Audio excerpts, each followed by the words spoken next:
নিৰুদ্দেশ বৰ্তমান সময়ত আমি প্ৰায় নিৰুদ্দেশৰ খবৰ শুনিবলৈ পাওঁ হয়তো কাৰোবাৰ অপহৰণ কৰা হয় আৰু নহলে আন কিছুমান হয়তো বেলেগ ধৰণে নিৰুদ্দেশ হয় কিন্তু পৃথিৱীৰ ইতিহাসত এনে বহু লোক আছে যিসকল নিৰুদ্দেশ হৈছিল বৰ ৰহস্যজনকভাৱে কিন্তু ঠিক তেনেদৰে ৰহস্যজনকভাৱে ঘূৰিও আহিছিল মই আজি আপোনালোকক ঠিক তেনেকুৱাই এজন ৰহস্যজনক লোকৰ কথা ক'ম আপুনিও ভিডিঅ'টো চাই সঁচাকৈ আচৰিত হৈ পৰিব গতিকে ভিডিঅ'টো শেষলৈকে চাই থাকক মই আছোঁ আপোনালোকৰ সৈতে ৰিডিক আৰু আপুনি চাই আছে লেটছ নো ইন অসমীয়া গতিকে আহক আজিৰ আমাৰ এই ভিডিঅ'টো আৰম্ভ কৰোঁ ব্যক্তিজনৰ নাম হ'ল ষ্টিভেন কুবাকি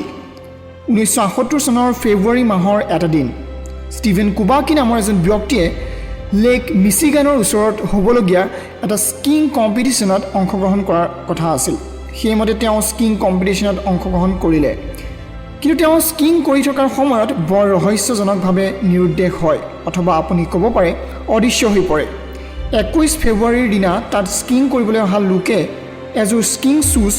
আৰু এটা বেগ উদ্ধাৰ কৰে আৰু সেই ঠাইখনৰ ওচৰতে এজন মানুহৰ ভৰিৰ খোজৰ চিন তেওঁলোকে দেখিবলৈ পাইছিল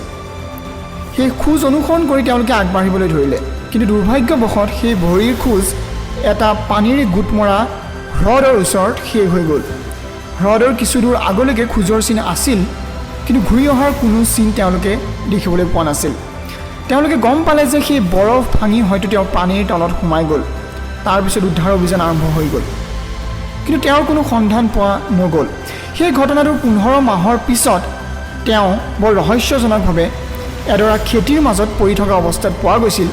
আৰু তেওঁৰ সৈতে আছিল এটা বেগ আৰু তাত কেইবাখনো নক্সা পোৱা গৈছিল কিন্তু তেওঁ নাজানিছিল যে সেই নক্সাবোৰ ক'ৰ পৰা আহিছিল বা সেই নক্সাবোৰ ক'ৰ আছিল তাৰপিছত তেওঁ নিজৰ ঘৰলৈ গৈছিল ঘৰৰ মানুহে তেওঁক দেখি আচৰিত হৈ পৰিল কিয়নো তেওঁলোকে ভাবিছিল যে ষ্টিভেনৰ মৃত্যু হ'ল কিন্তু ৰহস্যজনকভাৱে ষ্টিভেন 15 মাহৰ পিছত পুনৰ এই পৃথিৱীলৈ ঘূৰি আহিছিল বৰ ৰহস্যজনকভাৱে আজিৰ ভিডিঅ'টো কেনেকুৱা লাগিল মোক নিশ্চয় তলৰ কমেণ্ট বক্সত জনাব আৰু যদি আপুনি এনেকুৱা ধৰণৰ ইণ্টাৰেষ্টিং ফেক্ট শ্বেয়াৰ কৰিব বিচাৰে তেনেহ'লে আপুনি মোক মেইল কৰিব পাৰে letsknowinasamis@gmail.com আপুনি মোক মেইল কৰিব পাৰে অথবা আপুনি তলৰ কমেণ্ট বক্সত গৈ মোক কমেণ্ট কৰিব পাৰে মই আপোনাৰ কমেণ্টটো পিক কৰিম আৰু নেক্সট ৰেণ্ডম ফেক্ট ছিৰিজৰ এপিছডত আপোনাৰ কমেণ্টটো নিশ্চয় মই শ্বেয়াৰ কৰিম গতিকে আজিৰ ভিডিঅ'টো মই ইমানতে সামৰণি মাৰিছোঁ নমস্কাৰ